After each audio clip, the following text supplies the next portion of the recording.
રાસાયણિક ખાતર પાણીમાં દ્રાવ્ય હોવાથી વધુ કાર્યક્ષમ, વધારે અસરકારક અને કિંમતમાં ઘણા સસ્તા હોય છે. દ્રાવ્ય રાસાયણિક ખાતરોમાં ખેતીવાડી અને બાગાયત વિભાગ દ્વારા સબસિડી પણ આપવામાં આવે છે. આવા ખાતરો વાપરવામાં સરળ હોવાથી ખેડૂતોમાં લોકપ્રિય થવા લાગ્યા છે. ડ્રીપ ઇરિગેશન વાપરતા ખેડૂતોને આવા ખાતર વાપરવા એકદમ સરળ અને સલાહભર્યું છે.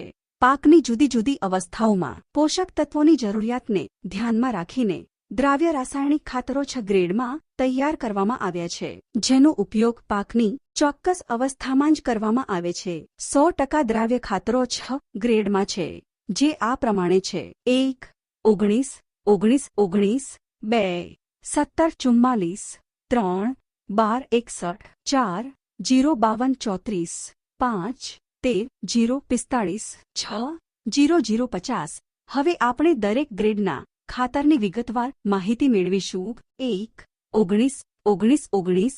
આ ખાતર 19% નાઇટ્રોજન, 19% ફોસ્ફરસ અને 19% પોટાશ ધરાવે છે. ઉપરાંત મેગ્નેશિયમ, જસત, લોહ, તાંબુ, મેંગેનીઝ, બોરોન અને મોલિબ્લેડમ જેવા સૂક્ષ્મ પોષક તત્વો પણ ધરાવે છે. આ ખાતર અમ્લીય હોવાથી ટપક અને છંટકાવ પદ્ધતિમાં નોઝલમાં આવતા અવરોધને દૂર કરે છે. પાકના વૃદ્ધિ અને વિકાસ માટે ઉપયોગી છે.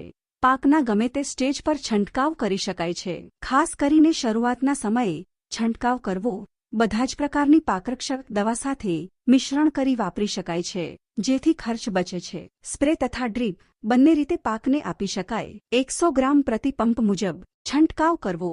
ડ્રીપથી આપવામાં પ્રતિ એકર 2 થી 3 કિલોગ્રામ લઈ પિયતના પાણીમાં ઓગાળીને વાપરવું. 2, 17, 44 યુરિયા ફોસ્ફેટ 17% નાઇટ્રોજન અને 44% ફોસ્ફરસ ધરાવતું આ ખાતર ટપક સિંચાઈમાં વાપરવામાં ભલામણ છે. પાંદડા પર છંટકાવની ભલામણ નથી. નાઇટ્રોજન, ફોસ્ફરસ અને સૂક્ષ્મ તત્વોની લભ્યતા વધારે છે.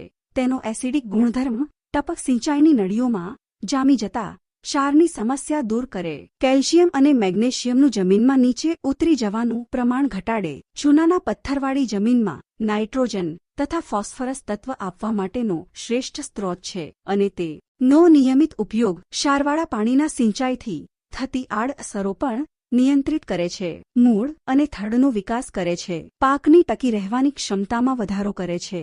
પાકની વચ્ચેની અવસ્થામાં આપી શકાય છે. પાકની ગુણવત્તા સુધારી ઉત્પાદન વધારે. ડ્રીપ દ્વારા 1 થી 1.5 કિલોગ્રામ વીઘા દીઠ આપવું. 3, 12, 61 મોનો એમોનિયમ ફોસ્ફેટ આ પાકનો ઝડપી અને તંદુરસ્ત વિકાસ માટે જરૂરી એવા નાઇટ્રોજન અને ફોસ્ફરસ તત્વો પૂરા પાડવા માટેનું ઉત્તમ ખાતર છે. સીધા ફર્ટિગેશન અથવા છોડ પર છંટકાવ તરીકે ઉપયોગ કરવાની ભલામણ છે. છોડ પર ફળ બેસવા સુધીના તબક્કાઓમાં વાપરવું. ભેજ શોષક શક્તિ ઓછી હોવાથી કોઈપણ ખાતર સાથે મેળવીને પાકને આપી શકાય છે. પાકની મધ્યમ અવસ્થાએ આપી શકાય છે.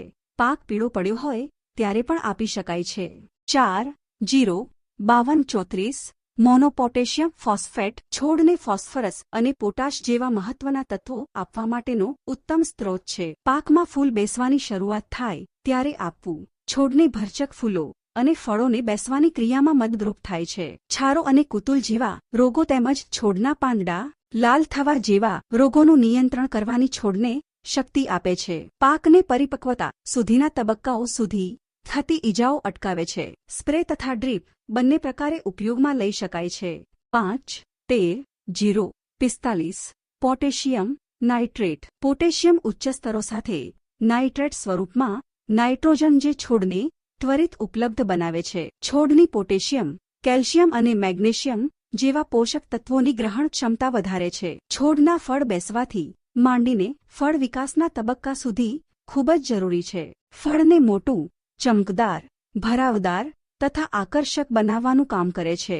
ફળની ગુણવત્તામાં વધારો થવાથી માર્કેટ વેલ્યુ વધે છે. બિનસાનુકૂળ વાતાવરણમાં અપરિપક્વ અને વિકસતા ફળોને ખરતા અટકાવે છે. ક્લોરીન અને સોડિયમ રહિત ખાતર જે મૂળ પાસે જમા થતો ક્ષાર અટકાવે અને છોડના વિકાસમાં મદદરૂપ થાય છે. ભેજ શોષક શક્તિ ઓછી હોવાથી કોઈપણ ખાતર સાથે મેળવીને પાકને આપી શકાય છે. પાંદડાઓ પર છંટકાવ અને ટપક પદ્ધતિથી ફર્ટિગેશન દ્વારા વાપરવા ભલામણ છે. 6, 0, 0, 50 સલ્ફેટ ઓફ પોટાશ સૌથી વધારે પોટાશ અને 18% સલ્ફર ધરાવતો સ્ત્રોત છે. આ ખાતર ફળની પરિપક્વતા, રંગ અને આકારના વિકાસ માટે જરૂરી છે. થડ અને શાખાઓમાંથી પાકી રહેલા ફળો સુધી પોષક તત્વોનું સ્થાનાંતર વધારે છે, જેનાથી ફળનો વિકાસ અને ગુણવત્તા સુધરે છે. કાપણી પછી ફળની સંગ્રહશક્તિ વધારે છે. પાણીની તાણની પરિસ્થિતિમાં છોડમાં પ્રતિકારકતા વિકસાવે છે. ફળના ગળપણ, શર્કરા તથા વજનમાં વધારો કરે છે. ફૂલ બેસવાના તબક્કાથી ઉપયોગની ભલામણ છે. ફક્ત ડ્રીપમાં જ આપી શકાય છે.